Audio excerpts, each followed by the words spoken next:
प्यारे बच्चों, आप सभी का हार्दिक स्वागत है तिवारी एग्रीकल्चर एकेडमी कानपुर के यूट्यूब चैनल पर। और आप हमारे साथ देख रहे हैं बायोलॉजी का यह छठा लेक्चर। इससे पहले हम लोगों ने 5 लेक्चर पूरे के पूरे कंप्लीट कर लिए हैं। आप लोगों को बहुत ही पसंद आ रही है ये सीरीज़, आप लोग लगातार हमारे साथ वॉच करते हैं इन सीरीज़ को, तो मुझे बहुत ज़्यादा अच्छा लगता है कि आप लोगों के लिए ये सारे के सारे लेक्चर्स इंपॉर्टेंट हैं। यूपी कैडेट, ICAR, BHU वगैरह के एग्ज़ाम्स में ऐसे ही आप सभी ने देखते रहिए और अपने बाकी के सभी दोस्तों में तैयारी करने वाले उन्हें शेयर भी करते रहिए। व्हाट्सएप पे, फेसबुक पे, हर जगह इसे शेयर करिए ताकि ज़्यादा से ज़्यादा बच्चों तक ये पहुंच सके। जो लोग फीस नहीं दे सकते हैं, जो लोग नहीं पढ़ाई कर सकते हैं, उन तक ये एक कोशिश है कि 25 लेक्चर बायोलॉजी के कराने के बाद कम से कम बायोलॉजी के आप ये समझिए कि कम से कम 2000 से 2500 के लगभग क्वेश्चन हम लोग कंप्लीट कर चुके होंगे बच्चों।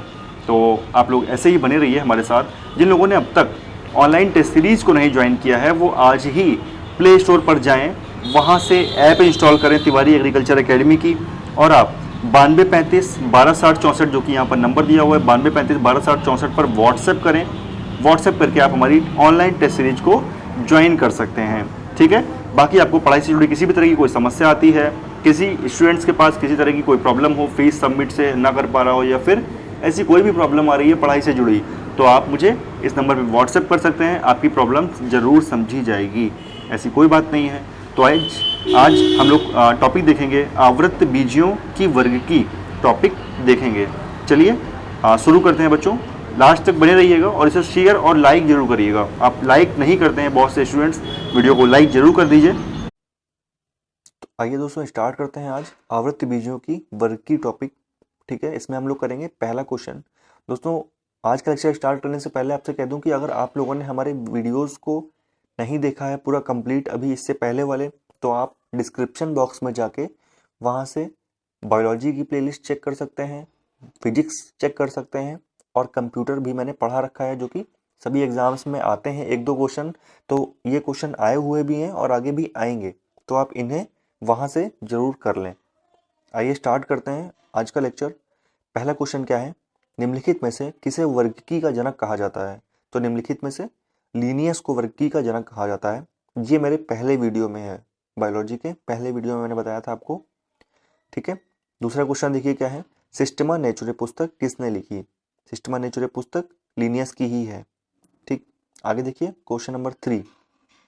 क्वेश्चन नंबर 3 है, वर्गीकरण की सबसे छोटी इकाई है। वर्गीकरण की सबसे छोटी इकाई है जाति, ठीक है।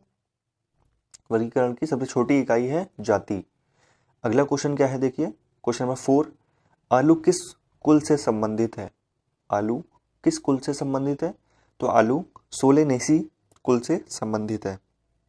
सोलेनेसी कुल से संबंधित है आलू। अगला क्वेश्चन देखिए क्या है, 5th क्वेश्चन, कपास संबंधित है। कपास संबंधित है किससे, मालवेसी से, ठीक है। कपास मालवेसी से संबंधित है। नेक्स्ट क्वेश्चन देखिए क्या है, बैगन किस कुल का पौधा है। बैगन किस कुल का पौधा है। बैगन भी सोलेनेसी कुल का है, ठीक है। आलू और बैगन दोनों सोलेनेसी कुल के पौधे हैं। नेक्स्ट देखिए क्या है क्वेश्चन, क्वेश्चन नंबर 7, कपास के पौधे का वंशीय नाम है। कपास के पौधे का वंशीय नाम क्या है, गॉसिपियम, ठीक है। गॉसिपियम, कपास के पौधे का वंशीय नाम क्या है, गॉसिपियम। नेक्स्ट क्वेश्चन देखिए क्या है, नेक्स्ट क्वेश्चन है आपका क्वेश्चन नंबर 8। क्वेश्चन नंबर 8 है आपका, आम का वनस्पतिक नाम है। आम का वनस्पतिक नाम आपको पता है, मेंजीफेरा इंडिका, ठीक है। मेंजीफेरा इंडिका बहुत से एग्जाम्स में पूछा जाता है ये, ठीक है। 9th क्वेश्चन देखिए क्या है, अनाज वाले पौधे किस कुल से संबंधित हैं। जितने भी अनाज वाले पौधे होते हैं वो सारे ग्रेमिनी कुल से संबंधित हैं, ठीक है। ग्रेमिनी कुल से संबंधित हैं। अगला देखिए क्या है क्वेश्चन नंबर 10। क्वेश्चन नंबर 10 है आपका, गेहूं के पौधे का वनस्पतिक नाम है। गेहूं के पौधे का वनस्पतिक नाम है टिट्रिकम एस्टिवम। टिट्रिकम एस्टिवम, ठीक है। यह है गेहूं के पौधे का वनस्पतिक नाम। अगला क्वेश्चन देखिए क्वेश्चन नंबर 11 क्या है, दलहनी पौधे संबंधित हैं। दलहनी पौधे संबंधित हैं किससे, ल्यूग्मिनोसी से, ठीक है। जो जितने भी पौधे दलहनी होते हैं वो सारे ल्यूग्मिनोसी से संबंधित होते हैं।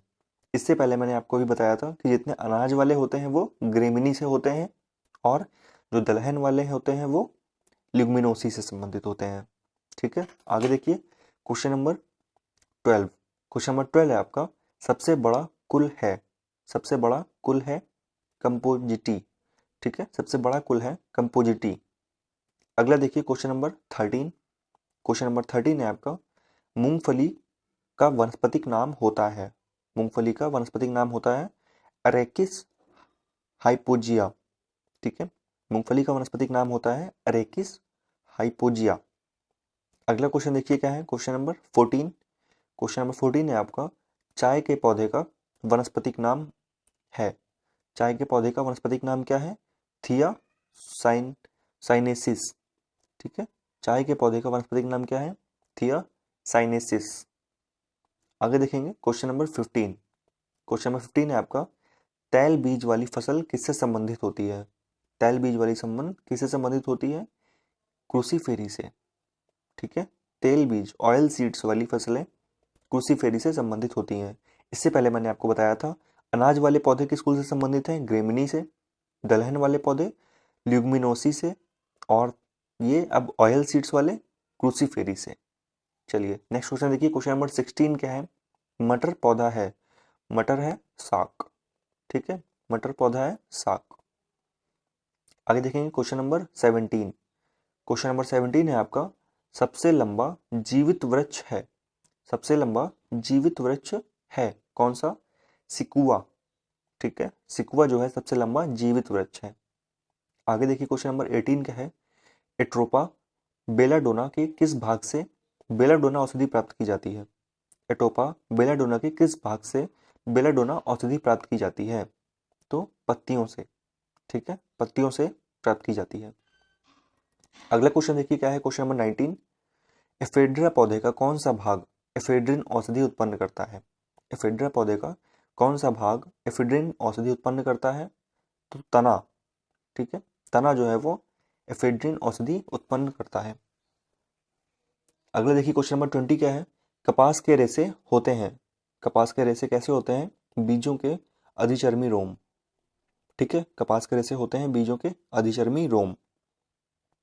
अगला देखिए क्वेश्चन नंबर, तो आइए नेक्स्ट क्वेश्चन करते हैं। 21 क्वेश्चन क्या है आपका, मोर्फिन निकाला जाता है, मोर्फिन निकाला जाता है, किससे मोर्फिन निकाला जाता है, पेपवर सोमनीफेरम से, ठीक है, पेपवर सोमनीफेरम से, ठीक है, 21 का बी ऑप्शन हो जाएगा आपका। नेक्स्ट क्वेश्चन देखिए क्या है, 22, क्वेश्चन नंबर 22 क्या है, केसर उत्पन्न होता है, केसर उत्पन्न होता है किससे, तो केसर जो है वो आपका क्रोकस के वर्तिका तथा वर्तिकाग्र से उत्पन्न होता है, ठीक है, केसर जो है कहाँ से कैसे उत्पन्न होता है, क्रोकस के वर्तिका तथा वर्तिकाग्र से उत्पन्न होता है।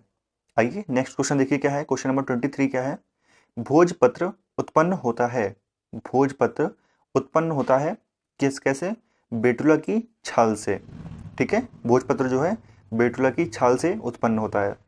अगला क्वेश्चन देखिए 24 क्वेश्चन क्या है, लौंग है, लौंग है एक सूखे फूल, लौंग एक प्रकार के सूखे फूल होते हैं।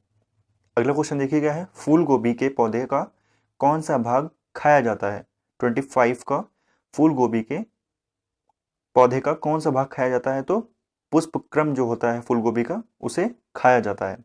अगला क्वेश्चन है दोस्तों आपका 26, ये है पौधे के किस भाग से कॉफी प्राप्त होती है, पौधे के किस भाग से कॉफी प्राप्त होती है, तो इसका आंसर है बीजों से, ठीक है, पौधे के बीजों से जो है वो कॉफी प्राप्त की जाती है। नेक्स्ट क्वेश्चन देखिए क्या है, कॉफी पाउडर के साथ मिलाया जाने वाला चिकोरी चूर्ण प्राप्त होता है, एक आप लोगों ने देखा होगा जो कॉफी पाउडर होता है उसके साथ मिलाया जाता है चिकोरी पाउडर, वो कहाँ से प्राप्त होता है वो पूछा है, तो वो जड़ों से प्राप्त होता है, ठीक है, जो चिकोरी चूर्ण होता है वो जड़ों से प्राप्त होता है हम लोगों को। अगला क्वेश्चन देखिए क्या है 28 क्वेश्चन, 28 क्वेश्चन है आपका, अफीम प्राप्त किया जाता है, अफीम कैसे प्राप्त किया जाता है, अफीम बिना पके फल के लैटेक्स से प्राप्त किया जाता है, ठीक है, बिना पके फल के लैटेक्स से प्राप्त किया जाता है। अगला देखिए क्वेश्चन नंबर 29 क्या है, क्वेश्चन नंबर 29 है आपका, रेस्पिरिन नामक औषधि प्राप्त होती है, रेस्पिरिन नामक औषधि प्राप्त होती है कहाँ से, राउवुल्फिया सर्पेंटाइना से, ठीक है, राउवुल्फिया सर्पेंटाइना से, ठीक है, ऑप्शन बी आपका आंसर होगा राउवुल्फिया सर्पेंटाइना से। अगला क्वेश्चन देखिए क्या है, क्वेश्चन नंबर 30 क्वेश्चन है आपका, कुनैन सिनकोना पादप के किस भाग में प्राकृतिक रूप से पाई जाती है? तो इसका आंसर है आपका छाल। कुनैन जो है सिनकोना पादप के किस भाग से प्राकृतिक रूप से पाई जाती है? तो छाल से प्राकृतिक रूप से पाई जाती है। आइए देखते हैं क्वेश्चन नंबर 31। क्वेश्चन नंबर 31 है आपका, वर्तिका और वर्तिकाग्र उपयोगी उत्पाद होते हैं। उपयोगी उत्पाद होते हैं किसमें? केसर में। ठीक है, अभी ऊपर ये क्वेश्चन था आपका। आगे देखिए, जब ऊपर पूछा था किसमें केसर उत्पन्न होता है, क्वेश्चन नंबर 22 में पूछा था केसर उत्पन्न होता है, तो आपने क्या कहा था? क्रोकस के वर्तिका और तथा वर्तिकाग्र से। ठीक है, वही क्वेश्चन है, वर्तिका तथा वर्तिकाग्र उपयोगी उत्पाद होते हैं किसमें? केसर में। अगला देखिए क्वेश्चन नंबर 32। क्वेश्चन नंबर 32 है आपका, हल्दी चूर्ण टर्मरिक हल्दी चूर्ण यानी कि टर्मरिक पौधे के किस भाग से प्राप्त होता है? पौधे के किस भाग से प्राप्त होता है? तो इसका आंसर है आपका शुष्क प्रकंद से। ठीक है, शुष्क प्रकंद से। ऑप्शन सी आपका आंसर होगा। आगे देखिए क्वेश्चन नंबर 33 क्या है? क्वेश्चन नंबर 33 है आपका, निम्न में से कौन एक मानव निर्मित धान्य है? निम्न में से कौन एक मानव निर्मित धान्य है? तो इसका आंसर है आपका जो आपका टिट्रिकेल है वह एक मानव निर्मित धान्य है। ऑप्शन बी आपका आंसर होगा। ठीक है, अगला देखिए क्वेश्चन नंबर 34। क्वेश्चन नंबर 34 है आपका, विटामिन सी का सबसे अच्छा स्रोत है। विटामिन सी का सबसे अच्छा स्रोत है आंवला। ठीक है, आंवला जो है वो विटामिन सी का सबसे अच्छा स्रोत है। अगला देखिए क्या है क्वेश्चन? नेक्स्ट क्वेश्चन है आपका 35 क्वेश्चन है आपका, तंबाकू की पत्तियों में होता है। तंबाकू की पत्तियों में होता है क्या? निकोटिन होता है। ठीक है, तंबाकू की पत्तियों में निकोटिन होता है। आगे देखेंगे क्वेश्चन नंबर 36। क्वेश्चन नंबर 36 है आपका, उक्त रक्तदाब को रोकने हेतु औषधि प्राप्त होती है। उक्त रक्तदाब को रोकने हेतु औषधि प्राप्त होती है। कहाँ से प्राप्त होती है? इसका आंसर है आपका राउवुल्फिया जाति से। ठीक है, आपका ब्लड प्रेशर हाई हो उसे रोकने के लिए जो औषधि प्राप्त होती है वो राउवुल्फिया जाति से प्राप्त होती है। ठीक है, नेक्स्ट देखिए क्वेश्चन नंबर 37 क्या है आपका, भारत की प्रमुख धान्य फसल है। भारत की प्रमुख धान्य फसल कौन सी है? यह है आपकी चावल। ठीक है, भारत की प्रमुख धान्य फसल कौन सी है? चावल। आगे देखिए क्वेश्चन नंबर 38। क्वेश्चन नंबर 38 क्या है आपका, दालें किसका एक अच्छा स्रोत होती हैं? दालें किसका एक अच्छा स्रोत होती हैं? तो दालें प्रोटीन का एक अच्छा स्रोत होती हैं। ठीक है, दालें प्रोटीन का एक अच्छा स्रोत होती हैं। अगला क्वेश्चन देखिए क्या है 39। ये है, किस वनस्पति खाद्य में किस वनस्पति खाद्य में अधिकतम प्रोटीन होता है, यानी कि किस में अधिकतम प्रोटीन पाया जाता है? यहाँ पर जो भी ऑप्शन दिए हैं इसमें, तो दोस्तों जो सोयाबीन होता है उसमें सबसे अधिक प्रोटीन होता है। ठीक है, सब जो सोयाबीन होता है उसमें अधिकतम प्रोटीन होता है। आगे देखिए क्वेश्चन नंबर 40। क्वेश्चन नंबर 40 है आपका, निम्न रेशों में से कौन पौधे के तने का उत्पाद नहीं है? निम्न रेशों में कौन पौधे के तने का उत्पाद नहीं है? तो इसका आंसर है आपका कपास। ठीक है, कपास जो है यहाँ पर पौधे के तने का उत्पाद नहीं है। आगे देखिए क्वेश्चन नंबर 41 क्या है, सिनकोना की छाल से प्राप्त औषधि को मलेरिया उपचार के लिए प्रयुक्त किया जाता था। जिस कृत्रिम औषधि ने इस प्राकृतिक उत्पाद को प्रतिस्थापित किया वह है।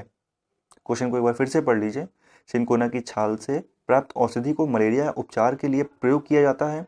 जिस कृत्रिम औषधि ने इस प्राकृतिक उत्पाद को प्रतिस्थापित किया वह है, वह क्या है? वह है क्लोरोक्विन। ठीक है, क्लोरोक्विन। आगे देखिए क्वेश्चन नंबर 42 क्या है? क्वेश्चन नंबर 42 है आपका, निम्नलिखित में से कौन सी फसल मृदा को नाइट्रोजन से भरपूर कर देती है? निम्नलिखित में से कौन सी फसल मृदा को नाइट्रोजन से भरपूर कर देती है? तो इसका आंसर है दोस्तों आपका निम्नलिखित ऑप्शन डी यानी कि मटर। ठीक है, मटर जो है वो नाइट्रोजन से भरपूर कर देती है मृदा को। आगे देखिए क्वेश्चन नंबर 43। क्वेश्चन नंबर 43 है आपका, इस पेड़ का छाल मसाले के रूप में प्रयोग किया जाता है। इस पेड़ का छाल मसाले के रूप में प्रयोग किया जाता है। तो जो दालचीनी होती है वो एक पेड़ की छाल होती है, ठीक है, जिसे हम मसाले के रूप में यूज करते हैं अपने किचन में, ठीक है। आइए क्वेश्चन नंबर 44 देखिए क्या है। निम्नलिखित में से किसमें प्रोटीन का सबसे अधिक स्रोत पाया जाता है। निम्नलिखित में से किसमें सबसे अधिक प्रोटीन होता है, तो उड़द, चना, मटर, सोयाबीन। तो यहां पर भी आपका आंसर क्या हो जाएगा, सोयाबीन। ऑप्शन डी आपका आंसर होगा, ठीक है। सोयाबीन में सबसे अधिक प्रोटीन पाया जाता है। नेक्स्ट देखिए क्या है। तारपीन का तेल किससे प्राप्त किया जाता है। क्वेश्चन नंबर 45 है आपका। तो आपको पता है चीड़ से जो है, चीड़ है, चीड़ से तारपीन का तेल प्राप्त किया जाता है, ठीक है। ये देखिए आरआरबी 2004 में, एसएससी में और ये 3 में आया हुआ है। तो आए हुए क्वेश्चन ही में इसमें है सबसे ज़्यादा बुक में। तो इन्हें बहुत अच्छे से करिए आप लोग, 2 से 3 बार रिवाइज जरूर करिए, मैं ये हर लेक्चर में कहता हूँ आपसे। आगे देखिए क्वेश्चन नंबर 46। क्वेश्चन नंबर 46 है आपका। सामान्य प्रयोग में आने वाला मसाला लौंग कहाँ से प्राप्त होता है। सामान्य प्रयोग में आने वाला मसाला लौंग कहाँ से प्राप्त होता है। तो इसका आंसर है आपका फूल की कली से, फूल की कली से, ठीक है। दोस्तों ये वाले लेक्चर्स अगर आप कंप्लीट कर लेंगे अच्छे से, उसके बाद अगर आपको और ज़रूरत होगी कि बायोलॉजी के मैं और क्वेश्चंस लेकर आऊँ, तो हम स्पेशल क्लासेस भी करेंगे स्पेशल टॉपिक को लेकर, जैसे कि विटामिन और अलग अलग इसमें है विटामिन और उसके वैज्ञानिक नाम, इस टाइप के जितने भी बायोलॉजी में अलग अलग पार्ट्स हैं, तो उनको हम अलग अलग सेपरेट वीडियो अगर आप कहेंगे 10 मिनट का, 15 मिनट का, तो वही बना के डालेंगे, ठीक है। क्वेश्चन नंबर 47 देखिए क्या है। 47 क्वेश्चन है आपका। हसीस पौधे से प्राप्त की जाती है। हसीस पौधे से प्राप्त की जाती है, यह बताइए कि वह पौधे के किस भाग से प्राप्त की जाती है। तो इसका आंसर है आपका तने तथा नर पुष्पक्रम के निःस्राव से। ऑप्शन डी आपका आंसर होगा। क्वेश्चन है आपका हसीस पौधे से प्राप्त की जाती है, यह बताइए कि वह पौधे के किस भाग से प्राप्त की जाती है। तो इसका आंसर है आपका तने तथा नर पुष्पक्रम के निःस्राव से प्राप्त की जाती है। आगे देखिए दोस्तों क्वेश्चन नंबर आपका 48, ठीक है। क्वेश्चन नंबर 48 है आपका। बांस को किस में वर्गीकृत किया जाता है। बांस को किस में वर्गीकृत किया जाता है, घास में, ठीक है। बांस को घास में वर्गीकृत किया जाता है। नेक्स्ट क्वेश्चन देखिए क्या है। 49 क्वेश्चन है आपका। धनिया में उपयोगी अंश होता है। धनिया में कौन सा उपयोगी अंश होता है, पत्ते और सूखे फल, ठीक है, पत्ते और सूखे फल। नेक्स्ट क्वेश्चन देखिए क्या है। Question number 50। जैव ईंधन किसके बीज से प्राप्त होता है। तो जो जैव ईंधन होता है वो जैट्रोफा के बीज से प्राप्त होता है, ठीक है, जैट्रोफा के बीज से प्राप्त होता है। आगे देखेंगे क्वेश्चन नंबर 51 क्या है। क्वेश्चन नंबर 51 है आपका। किस पादप को साकीय भारतीय डॉक्टर कहते हैं। किस पादप को साकीय भारतीय डॉक्टर कहते हैं। तो इसका आंसर है आपका आंवला, ठीक है। जो आंवला है वो एक साकीय भारतीय डॉक्टर के नाम से उसे जाना जाता है। नेक्स्ट क्वेश्चन देखिए क्या है। 52। गाजर का रंग किसकी मौजूदगी के कारण ऐसा होता है। गाजर का रंग किसकी मौजूदगी के कारण ऐसा होता है, यानी कि हल्का सा गुलाबी सा, कैरोटीन, उसमें कैरोटीन की मौजूदगी के कारण ऐसा होता है। ये क्वेश्चन भी आया हुआ है, ये भी आया है, ये भी आया है, ये भी आया है, और आगे भी सब आए हुए ही क्वेश्चन है, ठीक। आगे देखिए क्वेश्चन नंबर 53। क्वेश्चन नंबर 52 हो गया कि गाजर का रंग किसकी मौजूदगी के कारण होता है। तो उसका आंसर है कैरोटीन की मौजूदगी के कारण गाजर का रंग ऐसा होता है। नेक्स्ट क्वेश्चन देखिए क्या है। 53। पपीते में पीले रंग का क्या कारण है। पपीते का रंग पीला क्यों होता है। तो जो इसमें पपीते में कैरिका जैंथिन होता है, कैरिका जैंथिन होता है, उसकी वजह से इसका रंग पीला होता है, ठीक है। पपीते में कैरिका जैंथिन के कारण इसका रंग पीला होता है, ठीक। आगे देखिए क्वेश्चन नंबर 54। क्वेश्चन नंबर 54 है आपका। मिर्च की तीक्ष्णता, यानी कि जो मिर्च में कड़वापन होता है, मिर्च के कड़वेपन का क्या कारण है। तो मिर्च के कड़वेपन का कारण है कैप्सेसिन की उपस्थिति। मिर्च में कैप्सेसिन की उपस्थिति के कारण उसका तीखापन उसमें होता है, ठीक है। आगे देखिए क्वेश्चन नंबर 55 क्या है।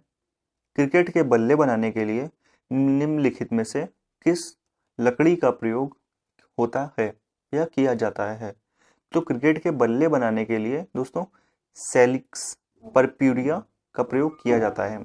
ऑप्शन ए आपका आंसर होगा, सैलिक्स परप्यूरिया का प्रयोग किया जाता है। ठीक है, आगे देखिए क्वेश्चन नंबर 56 क्या है। फलीदार पादपों की जड़ों में उपस्थित गांठों में पाए जाने वाले नेत्रजन स्थिरीकरण जीवाणु हैं। एक बार क्वेश्चन को फिर से पढ़िए। फलीदार पादपों में जड़ों में उपस्थित गांठों में पाए जाने वाले नेत्रजन स्थिरीकरण जीवाणु हैं। कौन से? इसका आंसर है आपका सहजीवी। ठीक है, सहजीवी। आगे देखिए क्वेश्चन नंबर 57 क्या है। 5 जगत वर्गीकरण किसने किया था? 5 जगत वर्गीकरण किसने किया था? विटेकर ने किया था। ठीक है, विटेकर ने किया था। नेक्स्ट देखिए क्वेश्चन नंबर 58 क्या है। क्वेश्चन नंबर 58 है दोस्तों आपका, केसर मसाला बनाने के लिए पौधे का निम्नलिखित में से कौन सा भाग उपयोग में लाया जाता है? केसर मसाला बनाने के लिए पौधे का कौन सा भाग उपयोग में लाया जाता है? इसका आंसर है आपका वर्तिकाग्र। ठीक है, वर्तिकाग्र जो है यूज में लाया जाता है। आगे देखिए क्वेश्चन नंबर 59 क्या है। चंदन के पेड़ को क्या माना जाता है? चंदन के पेड़ को आंशिक या मूल परजीवी माना जाता है। ठीक है, चंदन के पेड़ को आंशिक या मूल परजीवी माना जाता है। ठीक है, देखिए एनडीए में आया हुआ क्वेश्चन है ये। आगे देखिए क्वेश्चन नंबर 60 क्या है। 60 क्वेश्चन है आपका, दालें पादपों के इस कुल से प्राप्त होती हैं। जो पादपों के, इसमें क्वेश्चन में ये कहा गया है कि किस कुल से हमें दालें प्राप्त होती हैं। ठीक है, तो इसका आंसर है आपका लेग्यूमिनोसी। ठीक है, लेग्यूमिनोसी। ऑप्शन सी आपका आंसर होगा। ठीक है, लेग्यूमिनोसी। आगे देखिए क्वेश्चन नंबर 61 क्या है। क्वेश्चन नंबर 61 है आपका, पत्ती के लाल, नारंगी और पीला रंग के क्या कारण होते हैं? ठीक है, पत्ती के लाल, नारंगी और पीले रंग के क्या कारण होते हैं? तो इसका आंसर है आपका कैरोटीनॉइड। ठीक है, कैरोटीनॉइड। ठीक है, कैरोटीनॉइड इसका मुख्य कारण है। आगे देखेंगे क्वेश्चन नंबर 62 क्या है। गेहूं, जौ, नींबू, राई, नारंगी और बाजरा संबंधित है। गेहूं, जौ, नींबू, राई, नारंगी और बाजरा किससे संबंधित है? ऑप्शन सी आंसर होगा इसका, 3 पादप परिवारों से। ठीक है, 3 पादप परिवारों से। आगे देखिए दोस्तों क्वेश्चन नंबर 63। क्वेश्चन नंबर 63 है आपका, वर्गीकरण की कैरोलस लीनियस प्रणाली है। वर्गीकरण की कैरोलस लीनियस प्रणाली है, कैसी है? द्विपद। ठीक है, द्विपद है। ठीक है, तो दोस्तों ये थे आज आपके 63 क्वेश्चन टोटल आवृत्त बीजियों की वर्ग की टॉपिक से। दोस्तों कई बार ऐसा होता है कि मैं क्वेश्चंस को बहुत ही जल्दी करा देता हूँ, तो अगर आपको स्पीड में कोई प्रॉब्लम आती है या फिर आपको लगता है कि मैं बहुत धीमे क्वेश्चन पढ़ रहा हूँ या आपको कभी लगता है कि मैं बहुत तेज़ी से पढ़ रहा हूँ, तो आप अपने ऊपर वीडियो में जहाँ आप देखते हैं उसमें राइट में ऊपर क्लिक करके आप वीडियो की प्लेबैक स्पीड को तेज़ और धीमा कर सकते हैं। आपको जिस स्पीड में क्वेश्चंस आसानी से समझ में आए वो आप स्पीड खुद सेट कर सकते हैं। ठीक है, तो इसके लिए परेशान मत होइएगा और इन्हें 2 से 3 बार रिवाइज जरूर करिए। ठीक है, और अगर आप लोग कहेंगे बायोलॉजी में, फिजिक्स में जैसे यूनिट है, किसका क्या इकाई है, यूनिट है, सूत्र हैं, फॉर्मूले हैं, तो अगर ये सब आपको स्पेशल वीडियोस चाहिए फिजिक्स के टॉपिक से या बायोलॉजी में जैसे डिजीजेस हैं और विटामिन के वैज्ञानिक नाम हैं, किसी भी टॉपिक को लेकर पर्टिकुलर, तो आप मुझे कमेंट सेक्शन में कमेंट कर सकते हैं। ठीक है, और आप मेरे वीडियोस को लाइक करना बिल्कुल भी मत भूलिएगा, लाइक ज़रूर करें और दोस्तों इसे शेयर करना भी अपने दोस्तों में बिल्कुल भी मत भूलिएगा। ठीक है, और सब्सक्राइब भी जरूर करें। तो ख्याल रखिए अपना, मिलते हैं अपने नेक्स्ट लेक्चर में। Thank you.